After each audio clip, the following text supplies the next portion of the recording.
بہادر چوٹی گلہری۔ ایک دفعہ کا ذکر ہے کہ ایک سرسبز جنگل کے دل میں سیمی نام کی ایک بہادر چوٹی گلہری رہتی تھی۔ سیمی کسی اور گلہری کی طرح نہیں تھا، وہ متجسس، بہادر اور ہمیشہ جوش و خروش کی تلاش میں تھا۔ اس کی چھوٹے سائز نے اسے بڑے خواب دیکھنے سے نہیں روکا۔ ایک دھوپ والی صبح جب سیمی آنے والے موسم سرما کے لیے گرمی دار میوے جمع کرنے میں مصروف تھا، اس نے جانوروں کی ایک گروپ کو جنگل کے اندر ایک پراسرار جگہ کے بارے میں بات کرتے سنا، جیسے انچینٹڈ گروو کہتے ہیں۔ لیجنڈ یہ تھا کہ جادوئی مخلوقات اور چھپی ہوئی خزانوں کا گھر تھا۔ سیمی کا دل جوش سے دھڑک رہا تھا اور وہ جانتا تھا کہ اسے اسی تلاش کرنا ہے۔ جسٹس کو سکور ہے، جسٹس کو سکور ہے یہاں، ہر قدم پہ ہم ہیں ایک دم جو سے بھرا۔ دیکھو ہماری ٹیم ہے لڑکے اور لڑکیاں، یہ ہے ہمارا دنیا۔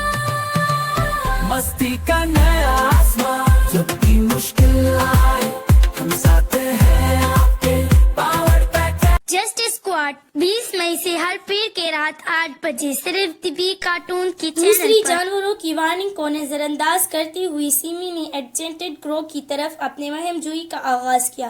جیسے جیسے وہ گہرا ہوتا گیا، جنگل گہرا اور گہرا ہوتا گیا۔ گھنے پتوں اور الجھی ہوئی انگوروں کے ذریعے گھنٹوں کے سفر کی طرح محسوس ہونے کے بعد سیمی آخر کار انچینٹڈ گروو کے دروازے پر پہنچ گیا۔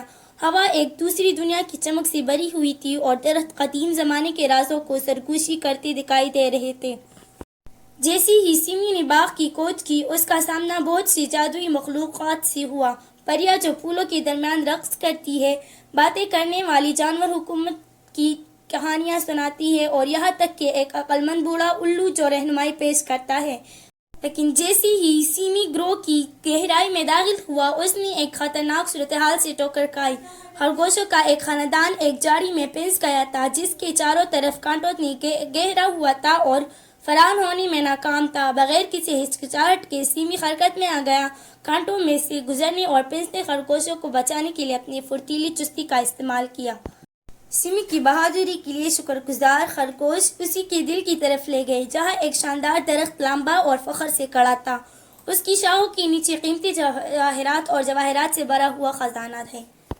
لیکن سیمی جانتا تھا کہ اصل خزانہ زیورات نہیں ہے، یہ وہ دوستی تھی جو اس نے بنائی تھی اور جو بہادری سے اس نے راستے میں دکھائی تھی۔ شکر گزار دل کے ساتھ سیمی نے انچینٹڈ گروو کو الوداع کیا اور جنگل میں گھر واپس آ گیا، جہاں اس نے اپنے ساتھی جانوروں کے ساتھ اپنی مہم جوئی کی کہانیاں شیئر کی۔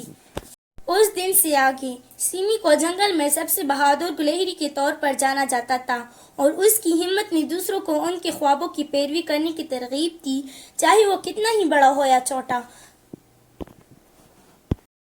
تو پیارے بچوں، ہم نے اس کہانی سے یہی سیکھا ہے کہ حقیقی بہادری خزانے کی تلاش میں نہیں ہے، بلکہ دوسروں کی مدد کرنے اور خوف کے عالم میں بھی چیلنجوں کا مقابلہ کرنے کی آمادگی میں ہے۔ Thanks for watching and subscribe to our channel. Don't forget to like and share.